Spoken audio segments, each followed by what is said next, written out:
कॉन्क्लेव्हमध्ये आणखी एक उद्देश आहे, तो म्हणजे इथं आजवर काम करत आलेल्या आरोग्य दूतांचा सन्मान करणं आणि त्यामुळेच मी हा एक सन्मान अनाउन्स करते. फिलंथ्रॉपिस्ट ऑफ द इरा म्हणून सन्मानित करण्यात येत आहे डॉक्टर अनिल काशी मुरारका यांना. त्यांच्या कार्याची आपण थोडक्यात ओळख करून घेऊया.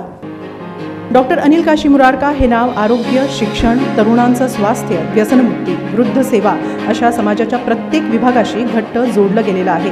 त्यांच्या अहोरात्र चालणाऱ्या कामाची दखल भारत सरकारनंही घेतली आहे. त्यांना भारताचे माजी राष्ट्रपती APJ अब्दुल कलाम यांच्या हस्ते विशेष सन्मानित करण्यात आलं आहे. स्वच्छ निरोगी भारत हे आदरणीय पंतप्रधान नरेंद्र मोदी यांचं स्वप्न साकारण्यासाठी डॉक्टर मुरारका यांनी विशेष सहभाग घेतला आहे आणि त्याबद्दल भारताच्या पंतप्रधानांकडूनही त्यांचं कौतुक करण्यात आलेलं आहे. ते स्वच्छ भारत अभियानाचे ब्रँड ॲम्बॅसेडर म्हणून ओळखले गेले आहेत. कोविड काळातही त्यांनी आरोग्य सेवकांसोबतच अगदी रिक्षा चालकांचीही काळजी घेत माणुसकीचं उदाहरण उभं केलं.